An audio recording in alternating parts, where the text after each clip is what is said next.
Fayyaa harka fuunee hordoftoota keenyaaf jaalatamoo kanneen kutaalee addunyaa garaa garaa teessaniin karaa chaanala yuutuubii Milkoo Intarteementii nu hordofaa jirtaniin nageenyi keenyaaf jaalala bakkuma jirtanitti isin haa qaqqabu.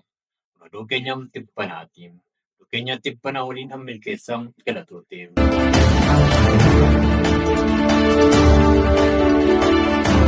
Qabsaa fi weellisaan gameessi Oromoo Aartist Kadir Martuu Reebichaa fi gidiraa sirna mootummaa wayyaaneetiin wayita mana hidhaa ture irra gaheen UK magaalaa Maanchesteritti dhukkubsatee yaalamaa akka jiru turtii BBC waliin taasiseen hime. Dabaluunis Aartist Kadir Martuu yaala fayyaa isaa sooressi Oromoo gara laaffisiisaaf pirezidaantiin kaampaanii Biraayiten itti gaafatamummaa fudhatanii hojiitti seenuu isaanii fuula feesbuukii isaa irratti suur-sagaleen bahuun dubbate. Kanaaf kanneen maatii isaa hayyama isaa malee miidiyaalee hawaasatti dhiyeessanis kanneen maqaa isaatiin daldalanis akka uffisatan akeekkachiisee kanneen isaaf dhiphatan dinqisiifattoota isaa galateeffate.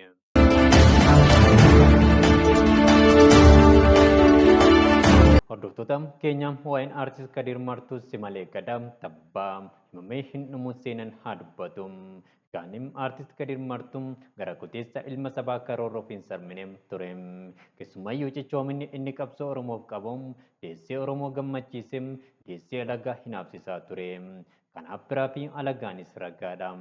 Leenci biyyaa kunim hospitaala keessa jiru irraa gaafiif deebii BBC waliin taasiseen ka'umsa dhibee isaa yoo ibsu dhibeen waggaa 20 oliif obsee qabadhee jirutu jira. Wayyaanetu na cabsite jechuun dubbate. Itti dabaluunis Aartist Kadir Martuu Simalee Gadaa akkas jechuun cichoomina qabsoo Oromoo farras qabu dubbate. Seera qabsoo keessatti cabsuunis cabuunis jira. Saba kiyyaaf hojjedheen cabe. Isaanis waan gaariin hojjedhe kana hinaafanii na cabsanii.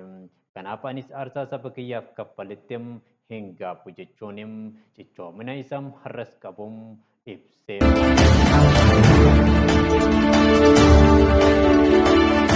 Gaanim hordoftoota keenya jabaan ilmi sabaa kun rakkoolee jajjaboo kana hunduma kan keessummeesse sababa jaalalaaf kabaja qabsoo saba isaa qaalii Oromoof qabuun.